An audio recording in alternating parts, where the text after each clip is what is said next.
2025 June മാസം 2 എനിക്ക് ഒത്തിരി കാര്യങ്ങളൊന്നും ചെയ്തു എന്ന അഭിമാനത്തോടെ പറയാൻ പറ്റുകയില്ല എങ്കിലും 27ലധികം 10ാം ക്ലാസ് കഴിഞ്ഞ വിദ്യാർത്ഥികളെ CMI തിരുവനന്തപുരം പ്രവിശ്യയിൽ വൈദികരാക്കുന്നതിന് വേണ്ട ആദ്യ തിരഞ്ഞെടുപ്പ് നടത്തി. അതായത് അവരുടെ വൊക്കേഷൻ ഡയറക്ടർ എന്ന നിലയിൽ പ്രവർത്തിച്ചു. ഞാൻ ഇന്ന് പുറകോട്ട് തിരിഞ്ഞു നോക്കുമ്പോൾ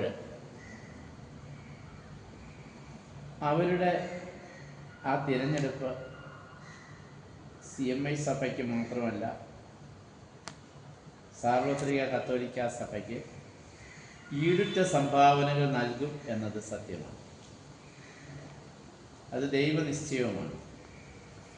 അതിൽ പങ്കുചേരാൻ എനിക്ക് ദൈവം നൽകിയ അനുവാദത്തിന് ഞാൻ നന്ദി പറയുന്നു. എന്നാൽ ഇത് ഒരു വലിയ നഷ്ടം ലോകത്തിന് ഉണ്ടാക്കി വയ്ക്കുന്നു. നഷ്ടം എന്ന് പറഞ്ഞാൽ ഈ 27ലധികം വരുന്ന കുട്ടികളുടെ കുടുംബങ്ങൾ, ആ കുടുംബത്തിൻ്റെ നാമ്പായി വളരേണ്ട ദൈവത്തിൻ്റെ പദ്ധതിക്ക് വിലങ്ങുതടിയാകുന്നുണ്ട്. ഉദാഹരണത്തിന് ഈ 27 കുട്ടികളും 27 മാതാപിതാക്കളിൽ നിന്ന് ജനിച്ചവരാണ്. അമ്മ വഴിയും അപ്പൻ വഴിയും അവരുടെ അടുത്ത തലമുറ കുറ്റിയേറ്റുപോകും.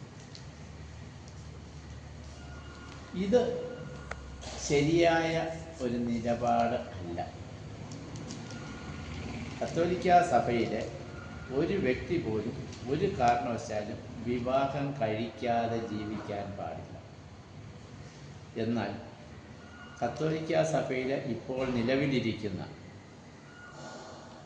സന്യാസ ആശ്രമങ്ങൾ, കന്യാസ്ത്രീ മഠങ്ങൾ, അവയൊക്കെയും അപ്പടി നിലനിൽക്കേണ്ടത് ആവശ്യമാണ്. അതിനൊരു പ്രായോഗിക വശം രാവിലെ 6 മുതൽ വൈകിട്ട് 6 വരെ എല്ലാ സിസ്റ്റർമാരും എല്ലാ വൈദികരും സഭയുടെ ശുശ്രൂഷയ്ക്ക് വേണ്ടി തങ്ങളെ തന്നെ മാറ്റിവെക്കുക. വൈകിട്ട് 6 മുതൽ പിറ്റേന്ന് 6 വരെ ഒരു കാരണവശാലും ഒരു കന്യാസ്ത്രീകളും ഒരു വൈദികരും മഠങ്ങളിലോ പള്ളികളിലോ താമസിക്കാൻ പാടില്ല. അവർ തങ്ങൾ വിവാഹം ചെയ്തിരിക്കുന്ന തങ്ങളുടേതായ ഭാര്യാഭർത്താക്കന്മാർക്ക് താമസിക്കുവാനായിട്ടുള്ള റെസിഡൻഷ്യൽ ഭവനങ്ങളിലേക്ക് മടങ്ങണം.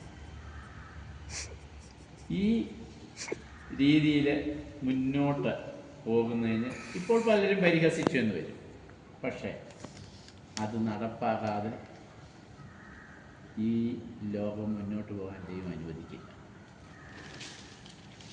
ഞാൻ ഈ അഭിപ്രായം പറഞ്ഞെന്ന് പറഞ്ഞ് നാളെ പുറത്തോട്ട് ചാടാൻ പോകുന്നൊന്നുമല്ല എൻ്റെ അർത്ഥം. ഞാൻ സഭയുടെ നിയമങ്ങൾക്കനുസരിച്ച് മരണം വരെ ജീവിക്കണമെന്ന് ഞാൻ ആഗ്രഹിക്കുന്നു. ഈ സഭയുടെ നിയമത്തിൽ ഇങ്ങനെയൊരു മാറ്റം ഉണ്ടാകണം എന്ന് ഞാൻ ആഗ്രഹിക്കുന്നു. മറ്റൊന്നിനും വേണ്ടിയല്ല.